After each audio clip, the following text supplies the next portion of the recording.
Welcome to Game Changers with Molly Fletcher, where we take you behind the scenes with peak performers to learn what makes them tick and discover how you can apply their lessons to your life. I'm your host, Molly Fletcher.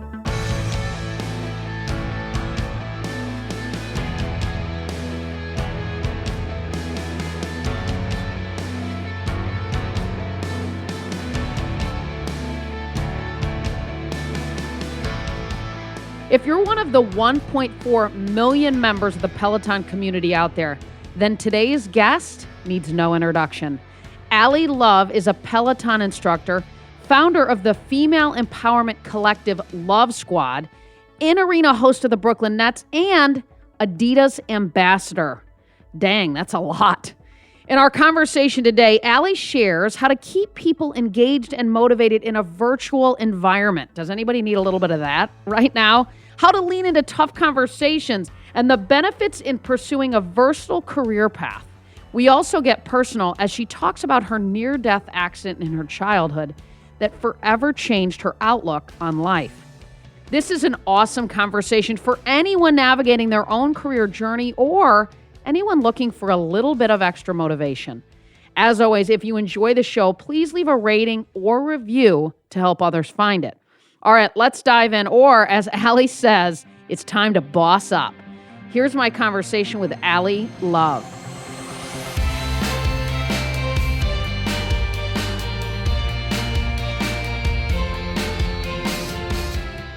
Well, Allie, thanks so much for joining. You are an incredibly busy lady, so it's a pleasure to have you on. Thanks.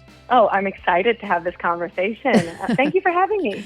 This will be fun. So most people listening, sort of know you as the Peloton instructor, and there's a real connection and community there. Obviously, people in the business world are right now, in many ways, sort of struggling to figure out how to keep people engaged and motivated, right, in this virtual environment. And you're clearly a pro at this, right? So can you give our listeners some tips? Yeah, I would say it's twofold in that what I do at Peloton as an indoor cycling instructor, I will say our company has been not only innovative, it's the intersectionality of innovation, but technology, fitness, and community.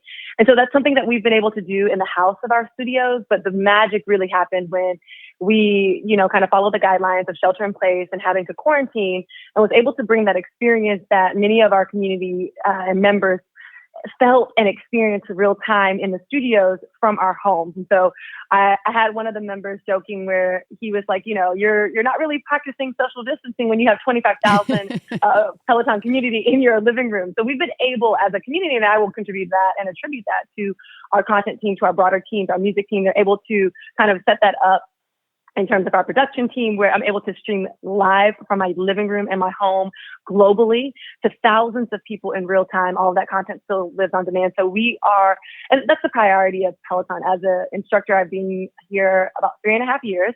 And that's always been the priority of our company, Peloton, in terms of putting the members first and what do our members need in the time of a pandemic. And that was some fresh content, some innovation around what scaling looks like, how to maneuver, how to pivot when things get challenging. And so that's exactly what the company did. The second point is this: as an individual, it's not easy to change your routine right away. So just like many of you that are listening, and just like you, Molly, you're like, it's hard.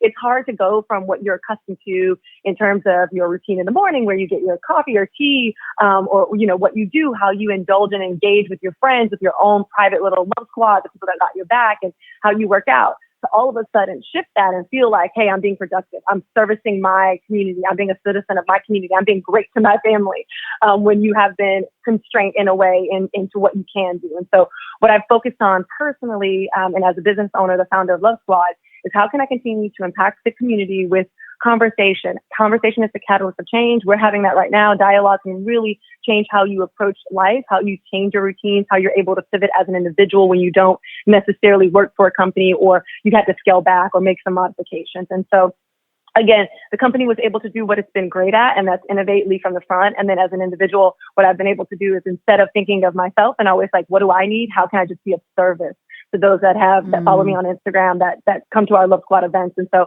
I tried to use that as my vehicle in navigating this uncertainty and unfamiliar new area of my life. Well, you're doing a heck of a job, girl. Thanks. Let me ask you this. What's it been like streaming classes from your home, right? Because we've all sort of felt this blurred line between work and home, during this pandemic. How has that transition been for you personally? And maybe any tips, to help others who are navigating this in their own worlds? Absolutely. I think the first thing that comes up for me is just because I've done it in a studio doesn't mean it just clicks right away.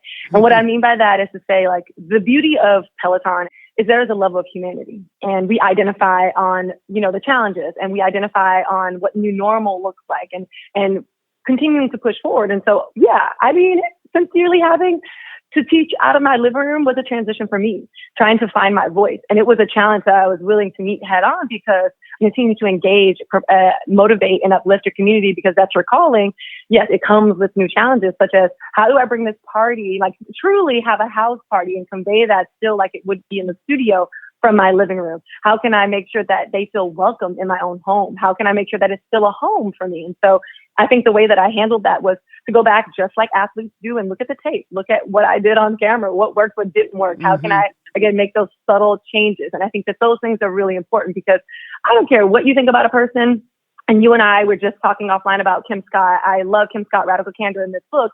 And as much as you can revere someone like I revere Kim Scott, I think the level of humanity has to always come back to the reason why you're attracted to someone, is that they too go through things, no matter how successful things appear or how easy or seamless it looks on camera or a finished product, you have to widen that aperture of understanding that life is beyond an Instagram post. And so we meet those challenges head on. So for me, again, I had to go back to the X's and O, go back to the drawing board, go back to the tape and say, how can I make small changes to make sure this is top-notch performance that I'm offering that's still authentically me, like still being me in my living room, and making sure that those 25,000 people live that, go into 200,000 people on demand feel good, they feel welcomed, and they're getting a solid workout. Yeah, for sure.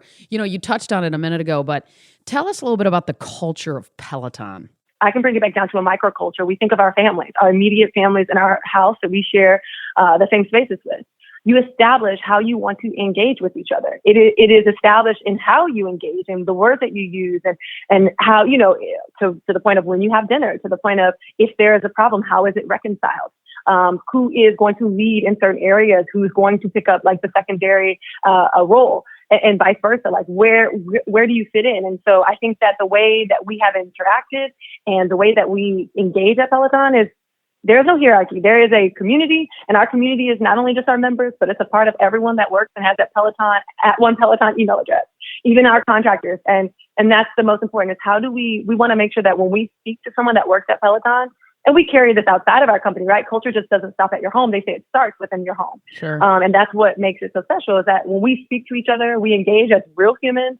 We problem solve. We always offer solutions, and we always lean into listening. And that, no matter what your title is, that's just how we operate.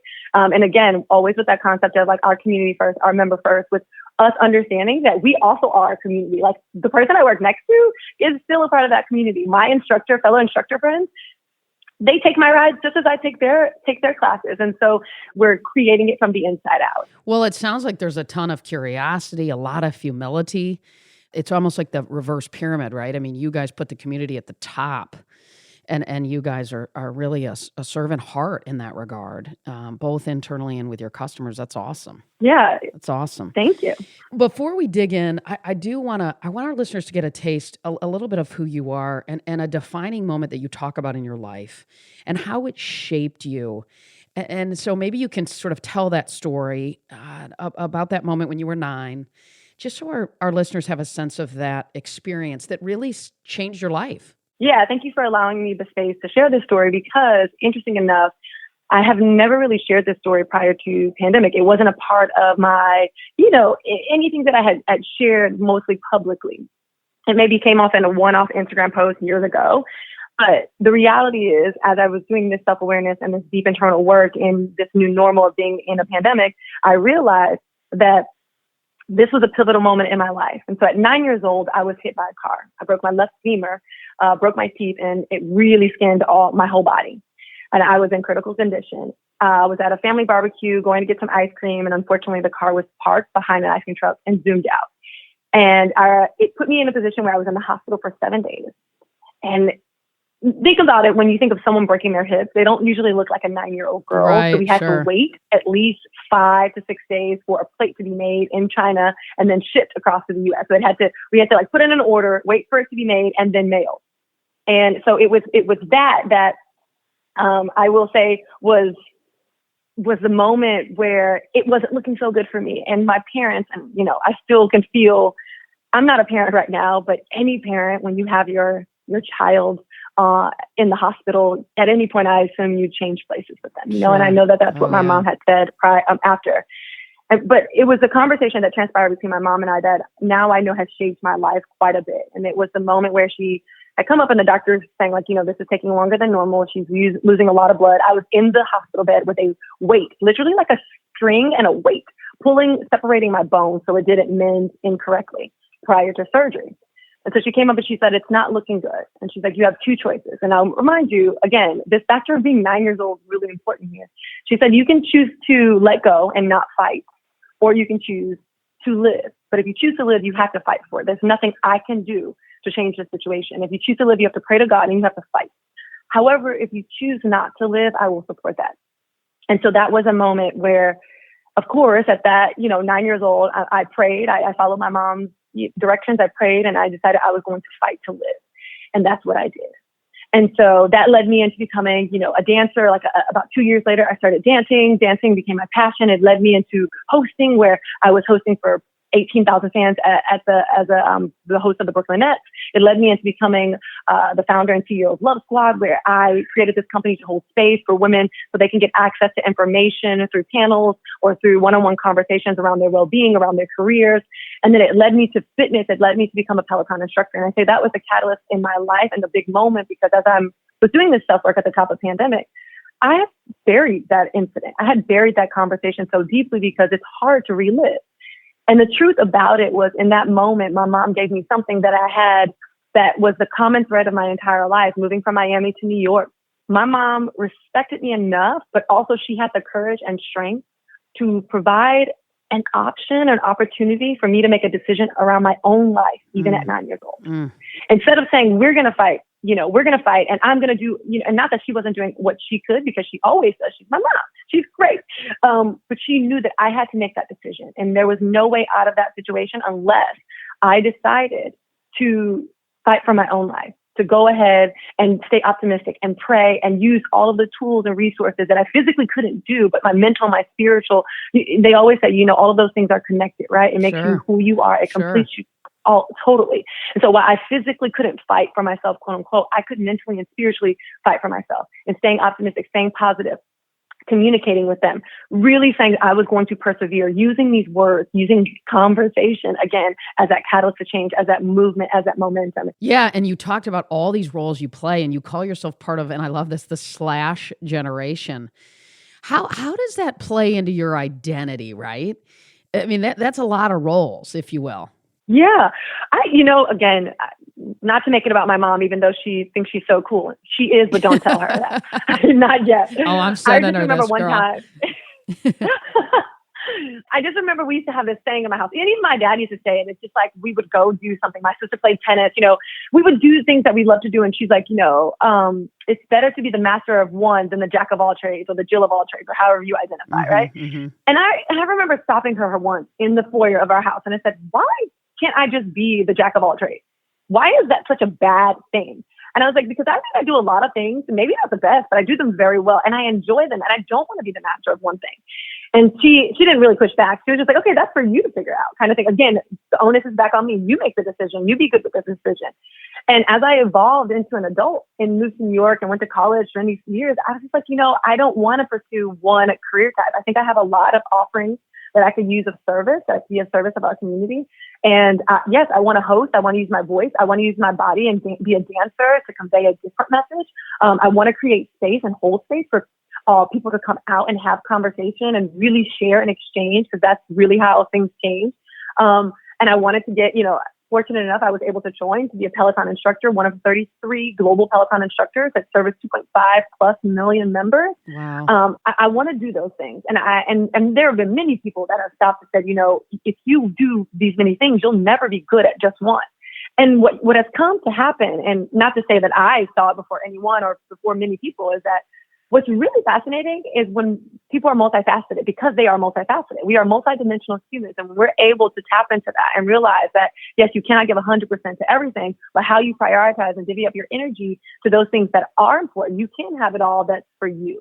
And that's what I kind of definitely fought for in my own life in terms of, yes, forging this last generation. You do not have to be one thing. You can also create your own title. If you want to be called the boss of business, that is your title. That's how people will introduce you. You teach people how to talk about you. You don't have to have a traditional title. And so as we kind of redefine what titling and compartmentalizing and fitting in certain buckets look like in these days, it was really important to me, especially as a woman, as a minority in business. Personally, I feel like when you have when you feel like you own your business, like what your career, when you feel like I have a hold on my career, you make better choices around your life.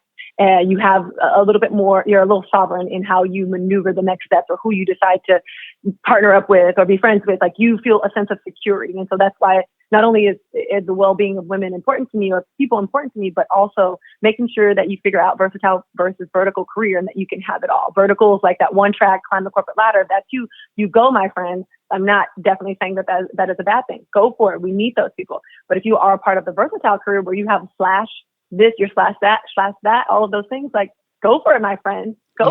Yeah. That's awesome. I know. I love how you talk about vertical career and versatile. And what I'm hearing you say based on all these different sort of opportunities, roles, the ways in which, as you say, contribute to your community, they're all complementary, right? They're not competing.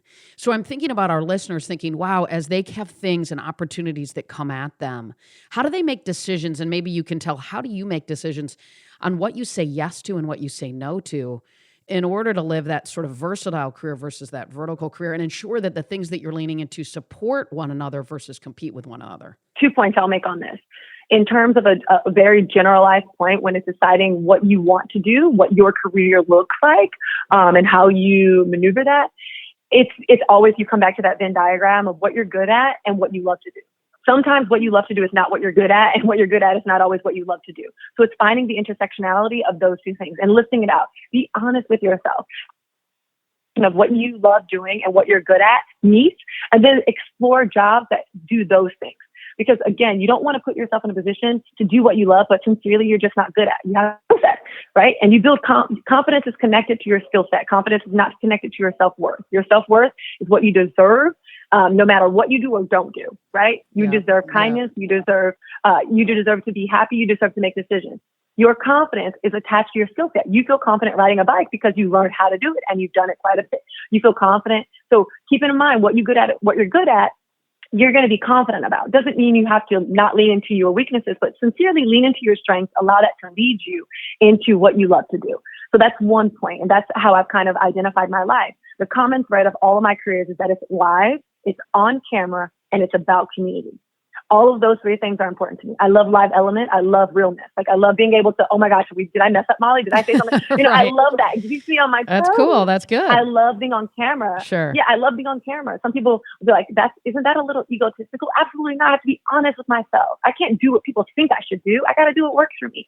So I love being on camera. And then I love social engagement. I love being able to interact with people, talk to them, party. Like I love being social. My community is important, being able to give back. Those three things are literally the through line for everything I do. The second point on a micro level is to say, how do you, the second part of your question, how do you decide what jobs to pursue and what jobs to turn down? In this one, again, 2 points in the second point is to identify, does this increase your income revenue? In terms of your top line, you need to pay your bills and you need to make money. So it's one, you're going to do an opportunity set because you're like, you know what, I do need to pay my bills. I need to take care of my kids. This is within my price point of what I deserve, my value. Or it gives you access to a bigger or unique platform. So sometimes people will tell you shouldn't work for free, especially when you're starting out, because you need to value yourself. The reality is value does come in visibility. So being able to be on a platform that gives you visibility is important, especially when you're offering, once again, being of service. Sure. right? It's not Sure. to just like, I need more Instagram followers because I just want to be cool. It's like this information that I'm offering can help this unique group or this mass amount of group. And I want to be of service. And then it also gives me visibility in return, right? Fair exchange is no robbery. The same thing when it comes to if you have to survive, you have to pay your bills. There's some things that are going to come, as long as it again aligns with your values, that are going to come with that is on value for you. So again, in that second point, access to a unique set or a larger group that you're able to leverage, or it identifies your value and you're able to hit your revenue goals for that year or that fiscal year. Well, and what I'm also hearing you say, and tell me if I'm thinking through this right or hearing you right. I love how you describe your mission, right? Which is to empower, encourage, and uplift. How does that play into giving you clarity around what to say yes to and what to say no to, both personally and professionally, right? Any tips for people on that, and also how you got clear on that? I try to teach people how to find their clear purpose, how to find their why, because to me it becomes a filter for clarity, and clarity creates control and opportunity to know what to say yes and what to say no to, which I think is such an important thing in our own lives. How did you get clear on that? And then how do you use it to guide you every day? So the one thing I will say is that you don't wait for the opportunities to come. Some people believe you manifest them by, having a list of clients that you want or people that you want to engage with, but you don't wait for the opportunity to come to say, does this fit in my mission? You establish a mission. What are your values that you naturally, again, a part of your culture, your subculture at home, your culture of your company? What are these values and what are those clients that you want to partner with to get that information out there, right? So identifying what your goals are is really important. So it's just not you deciding when an opportunity comes, yes or no. It's almost like, oh, this opportunity came and I already decided that this was aligned with my mission or aligned with clients that we want to align ourselves with. Again, the second part of that is those outbound requests that are one-off. Instead of making ad hoc decisions about them, you want to, again, measure them according to your mission, your personal metric for success. And so really quickly, what is something tangible that those that are listening can take away when you're like, okay, I don't know what that means. Really quickly, how can you measure this? What does that look like? You have to write down what is your structure, strategy equals success, right? I call it the 3 S's. Structure plus strategy equals success. And only you can decide what success looks like for you. Success is your ultimate goal. If that is a monetary goal, that's fine. If that is a bandwidth goal, that is fine. If that is a certain client that you're like targeting, like this is a big hairy goal for me, that is fine. Whatever that looks like for you, or how many people you impact, how many people you're able to service, establish that goal from the beginning. Create a structure. How are you going to navigate inbound and outbound requests? How are you going to go after those clients? And what do you do when they come in? So you're, again, not caught off guard. You've been thoughtful around your strategy as an individual. Even if you have a side hustle and you're like, wait, I don't know if I should work with so-and-so. This company reached out. Should I work with them? Instead of, again, having that internal dialogue right away, kind of prepare yourself for that. It's not if you get in the room, it's when you get in the room, right? We always don't look at just step 1, it's step 2. And then that strategy is what will be your steps in again, negotiating, talking about pricing, level setting to see, exploring, and really effectively executing the plan that you have. And that will, again, come to your outcome. So it's very different for everyone. And not every platform do you want to be on. So identify what platforms you want to be on, what clients you want to engage with, what friends you want to have around you, what kind of friends you want to have around you. That's your structure. Your strategy is to execute that. And that will equal your overall goal of feeling supported, feeling like you're successful, because success is very individual, and go from there. I love it. And when you talk about structure, I talk a lot about clarity. And when you talk about strategy, to me, to execute against that strategy requires a tremendous amount of discipline, right? Because it's easy to deviate from what you've already gotten clear on as it relates to your structure. The key is to have the discipline to actually live out the strategy. Yes, it's not easy. And what I will say, if you've identified a strategy and an offer comes in or an opportunity happens that you cannot articulate why you're doing it, especially in service of what your product or your offering is, your platform is, then that is a clear no. Even if again, if you can't articulate why, then that means it's not for you. Absolutely. And I think having great people around you, as leaders, I think it's incredibly important to have great people around you. I come up with all kinds of ideas all the time, and whether it's my husband or people on my team, that it's like if I'm a hot air balloon, right? With all these different ideas, they kind of bring me back down to the ground sometimes and recheck to help make sure that you live inside of that structure and that strategy, Yeah. to your point, which is cool. Let me ask you this. You inspire so many of us to stay motivated through tough times, right? You do it every day. How do you personally stay motivated when you find yourself maybe in a negative space? How do you shift your mindset? How do you shift that headspace from negative to more positive in tough times? I think this is a common question: is how do you have the bandwidth? And then the most common question is it sustainable, right? And so I have 3 points to this. The first point is self-care, personal self-care. And this is, oh my gosh, Molly, this comes up all the time. Everyone's like, self-care, you got to do self-care. And now what I've been talking about in my series, The Basics of Bossing Up, that I do on my Instagram, Allie Miss Love, is I talk about self-care and breaking it down. And I really open the video segments, like it's a 3-part video. I really open it up by saying self-care is a hoax. And the reason I say that, and before everyone's like mouth open wide, like, what do you mean? Is that we live in a world where self-care is identified only with our physical self. And it goes back to what we were talking about earlier. Our whole self includes our mental, our spiritual, and our physical self. And most people are like, I just need to physically treat myself to a massage or a facial, a mask, a mani, a pedi, a workout, all these things. And now, mind you, I love a good facial. Like, don't get me wrong.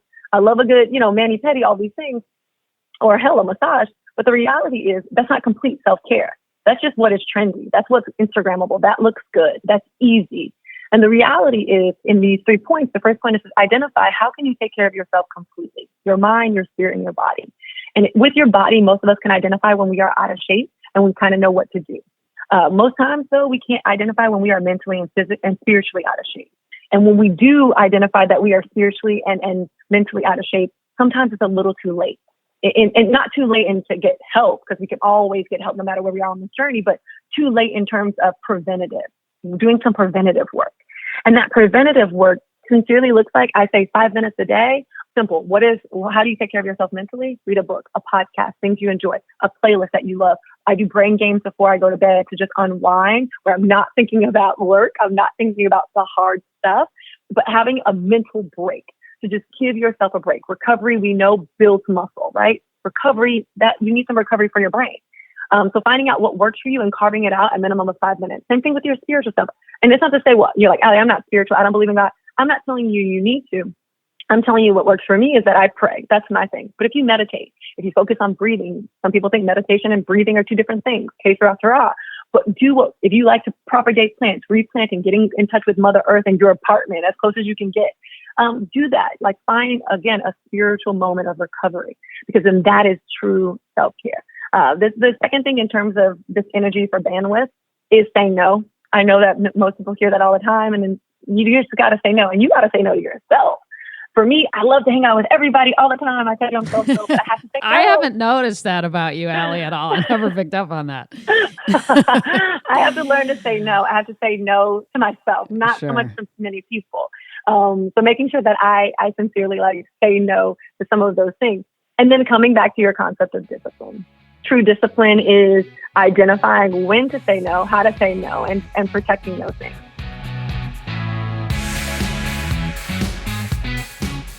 We'll get right back to the show, but first, I want to invite you to check out my new coaching program, Game Changer Leadership Huddles. Join more than 100 members in my first ever monthly group coaching program.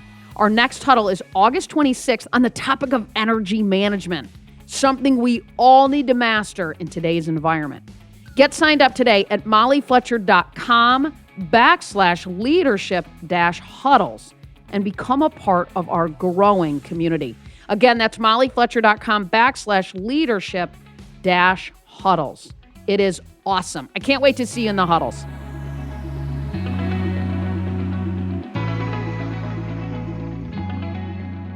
Part of the mindset shift is when you say no to things. I mean, at least the story I tell myself, when I say no to a speech or an opportunity or whatever, I'm saying yes to my 3 teenage daughters. I'm saying yes to my husband. I'm saying yes to, something that I need to do personally. So I think when we say no, because we have this FOMO world we live in, we have to shift that to say, I'm saying yes to something that I've already gotten clear on that matters more, So, but Allie, I gotta dig in, dude, to the Love Squad, right? What is Love Squad, and what's your vision for it, right? I mean, it's just awesome what you've started, and so talk to our listeners a little bit about that. Yeah, so Love Squad is the ultimate community in terms of you come, it's events based. So it started off as a website. I just started writing about things that I knew. And one of those things that I knew a lot about was maneuvering career moves as a young woman in New York City without any family here. And so I started writing about that on a website. And I called it Love Squad because love is my real last name. And squad was very just inclusive, right? It's not a gang. It's not any of these like a clique or anything that you can't get into. It's for everyone. And so I created the website, started writing about those things. And from there, what I realized is that my readers were interested in meeting me kind of thing. And so I hired someone and we did an event for the first time. And this is how I identified success for Love Squad is that the first event, and mind you, like this website was crappy, y'all. And it's not like it was professional, it was not. I created it myself and I'm not really good in creating websites or coding. But what ended up happening was I opened up the Eventbrite in New York and I only had a small amount of people following me in comparison to where I have now. Like now I have something like I don't even know how many followers I have, but something like 400,000 followers, give or take, right? Around that, maybe 380. And so with that, at that time I had about 2,500 to 3,000 followers, which I know some people are listening like, girl, that's a lot of people following you. Yes, I was very grateful at the time. And I didn't know that I was going to continue to get these followers, but I created this event. I told people in New York to come out and I could only hold 50 people. It's New York. We don't have that much space. And it basically sold out in 15 seconds and had a 75-person wait list. Wow. And so from there, that to me it was, in terms of the quick turnaround, that was the identifier of like, I want to do this. And then once I did it, most times with events, people were like, all right, I got to go. Got to go home. Got to go to work the next day. We did it on a school night. I always say work is a school night, like throughout the week. And so we did on a school night. And the fact that people hung around and was hungry for more conversation and we talked about career moves, to me, that was just a red flag of, okay, you have something here. People want to have conversations with each other, whether they know them or not. They want to come into a safe space that is literally founded on diversity and inclusion of a religion and culture. And so making sure that everyone, no matter what you believe, what you look like, you come in and it's not homogenous. You see different people, you share different experiences, you learn from these conversations. And it's not just me telling you what you should do because I don't have all the answers, but me utilizing my network that I built over the time to make sure that not only this information is keen to exactly what it can help our community, but it's free. It's at a low to no cost. So partnering with sponsors. And so that's what Love Squad's all about. Your Love Squad are your closest friends. You already have a Love Squad. You don't even know it. It's those people that you call that when you're and when you're feeling down, when you need people to check you, when you need to, like you said, Molly, like I have to call someone to say, is this aligned with my mission? Should I do this? And so in terms of seeing where it goes, is I'd love to continue to grow them. Right now, we have the opportunity to scale them virtually. So we did an event. We had 100 people virtually at the top of the pandemic. And again, that was success for us. And that it holds more people than our New York spaces that we partner with. So that was cool to have 100 people on a Zoom talking about branding 101. And, again, that low to no cost, making sure that it's available because information is expensive and information changes lives and contributes to your well-being and your career moves. And so if I can make that information affordable or just free, that's important to me. And so that's what I'd like to keep going and growing in Love Squad. And it was founded on the principle of diversity and inclusion, right? And uses what I love. I'm a huge relationship person in the sense that I think relationships, which in turn is conversation, drives our success in life, personally, professionally, and certainly our level of fulfillment. Can you talk about the idea of changing people through conversation? And I think particularly right now, it's so powerful for us to think about the power of conversation, particularly as it relates to diversity and inclusion. Absolutely. So Love Squad was really created out of sheer frustration and lack of resources as a young woman in the city.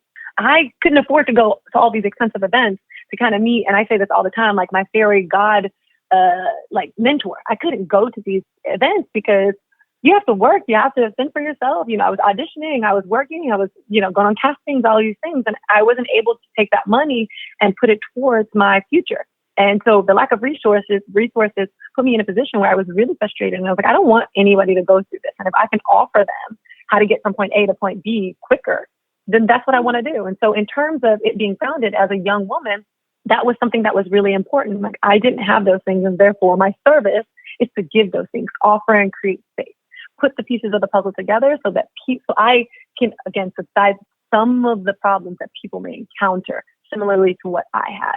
And when it comes to diversity and inclusion, when we did our first event, and I remember, I'll be very candid, I remember actually once we were up and running, I had one event, and I always talk about diversity. And the reason I say that is because I've gone to many of the events when I've been able to attend events, and I felt like an anomaly. I felt like I was the only one as big Afro, mixed girl, Black woman coming in, and it seemed to be very homogenous. It didn't make me feel good. I couldn't hear the conversation because I felt like I didn't belong there. And so kind of experiencing that, I didn't want anyone, the most important thing is the message, right? The conversation delivers the message. There's an exchange, there's a transaction of experience. And having that color to conversation affects how you perceive the world differently, right? And so with that, I knew that in order for Love Squad to be effective, you needed to feel that you belong there. It needed to feel like there's a spot for me, and not that you were an outcast or that you weren't there. And so that's why I started off. And I remember one of the events when we were up and rolling, we were as a small company. I don't know if any of y'all are listening that has a small company. You're just trying to get it done. You're like, I need it. And so we had a panel of like 5 amazing women that were just going to give this information. And we found the space, and it was rock star solid. We're like, let's go. And like, we're just trying as a small team of 3 to just get this going. Right. I show up at the event. Things are rolling, Molly. I'm like, this is so cool. I'm so excited. Sure. And I go to, whatever, go ahead. We're getting ready to start the conversation. And I look, and I realized that my panel outside of me was all homogenous. They all were the same. And I was like, oh, wait a minute. And like, now mind you, like these panelists, they get it. And that's, it wasn't like, it's not that you're not going to get the job because of what you look like. It's just making sure that there's enough diversity that everyone can hear it and not be shocked at like, well, I don't fit in here. And so right before we started the conversation, I said, I want to apologize to my community.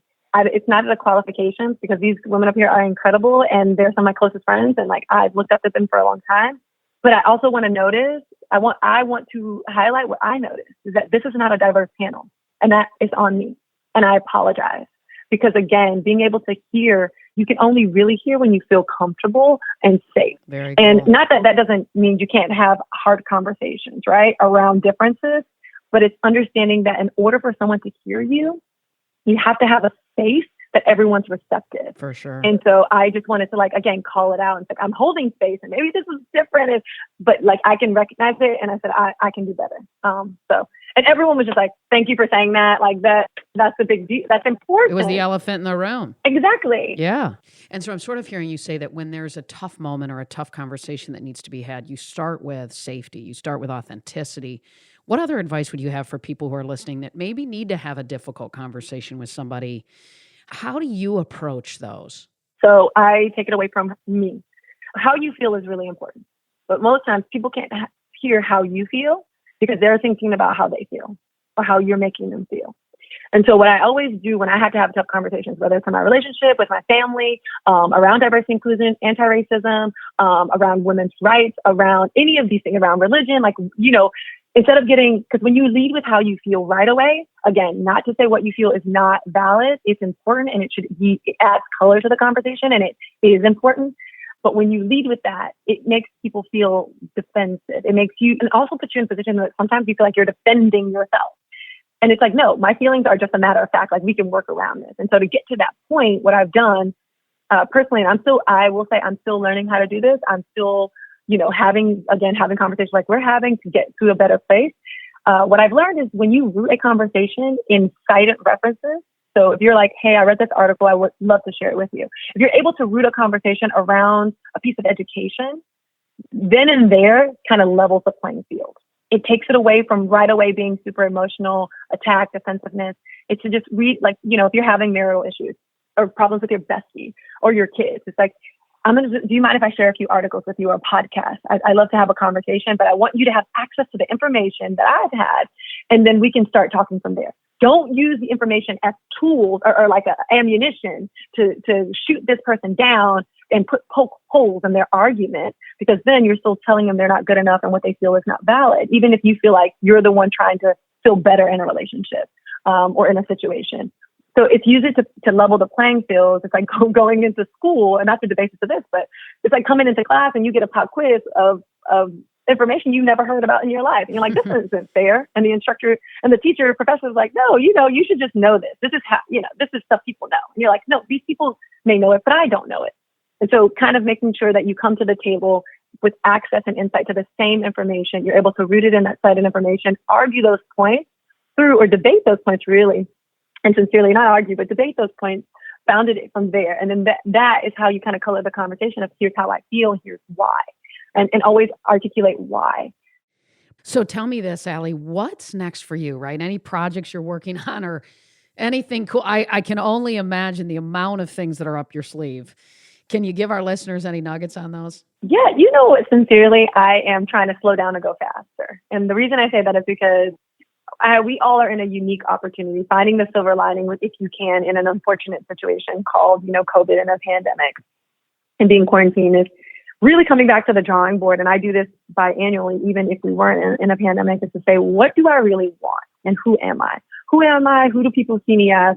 And who do I want to be? And making sure those things are aligned. And so in order for me to find clarity for what next steps look like, especially for those things to be successful in, again, my structure strategy equals success, for me to identify what success looks like in the near future, it's coming back to answer those questions. And so in terms of up my sleeve, there are many things that I'd love to do. And I'm very grateful, again, I am so indebted, so grateful for my Peloton community, my Nets community, my Love Squad that we've grown, because I'm able to see that community in real time through social engagement and interaction now during the pandemic. But at this point, I think I'm just coming back to the fundamentals. I talk about the basics of bossing up. So coming back to the basics is where I find my power. And so, yes, in the perfect world, I'd have a book, which is not far off from what are the things I'm doing currently. I have a podcast, which is not far off. I'd have my own web series, which is not far off. But it's making sure that I'm not just doing those things to be the cool girl in school just because that's the likely next step. It's to make sure it's sustainable, it's going to be successful according to what I think success is, and that I'm ultimately going to enjoy it. And so I'm doing that self-work. Good for you. To see how my story can evolve over time and to continue to be of service to my community. Good for you. That's awesome. You have been so generous with your time. I end with rapid fire, so I'm going to hit you with some quick ones, and you just, you're quick. Tell me what comes up. Okay. You have a ton of celebrity fans, right? Are there any that you're a big fan of? No. I'm going to say no, and here's why. I love all celebrities. I appreciate it. But here's the thing is, I don't want to get caught up in celebrity versus non-celebrity because I love my community. I love anybody that's willing to learn, listen, and share what they've experienced. What was your first job? My first job worked at CVS. I worked in college overnight at CVS and went to ballet the next morning. I would work from 11 to 6 a.m. and had ballet at 7 a.m. when I was in college. And that was my first job was my first opportunity to negotiate. And they offered me a certain fee and I negotiated up $3. And I never forget that. Well done. It was a big deal for me. Well done. Yes. What's your guilty pleasure? Donuts. Love donuts. Oh, I could have a donut right now. Easy. And if you ask the flavor, glaze. I go for simple glazed donut, but not opposed to any other donut. But dude, you're ripped, right? So give me a little hit on just so you can be real with us. How many times a week are you hitting the glazed donuts?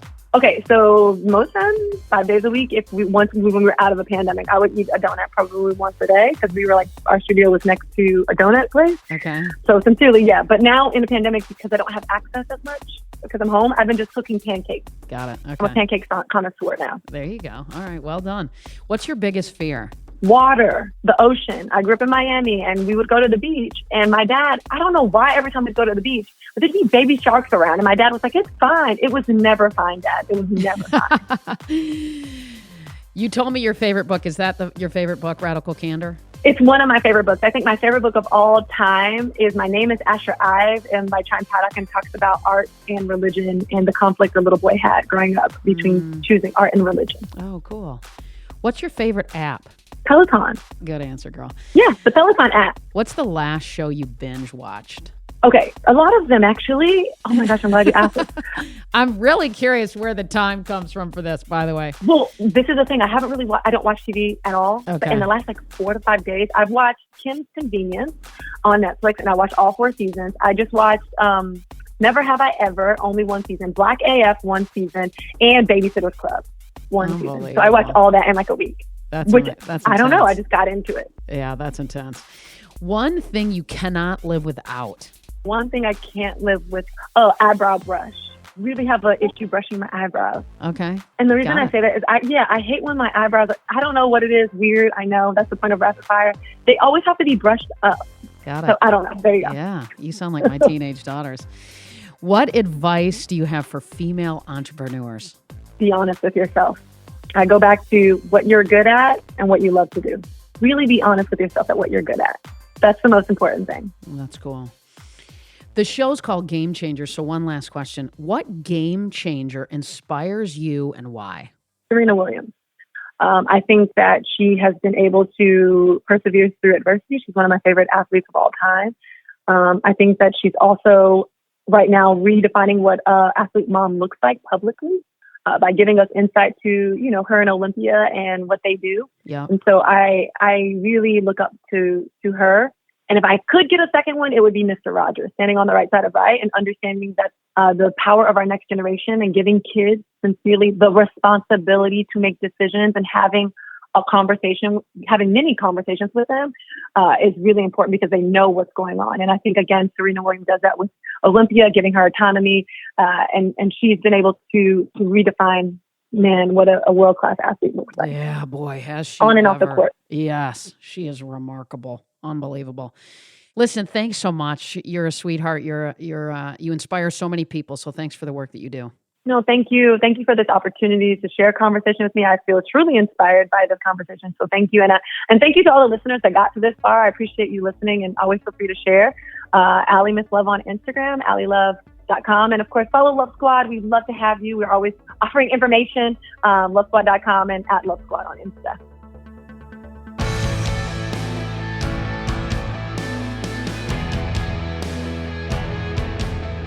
Wow. Talk about doing a ton. I hope you enjoyed my conversation with Allie Love. Here are a few of my favorite takeaways from our conversation. Number one, you are multifaceted. You don't have to be one thing. Take ownership of your career and define success for yourself. Number two, find the intersectionality of what you're good at and what you love. No pun intended, by the way. That's usually where you will thrive. Number three, confidence is connected to your skill set, not your self-worth.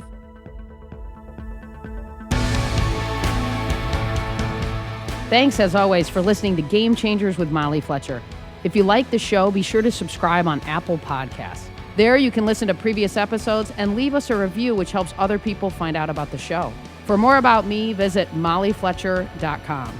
Until next time, stay curious and be bold.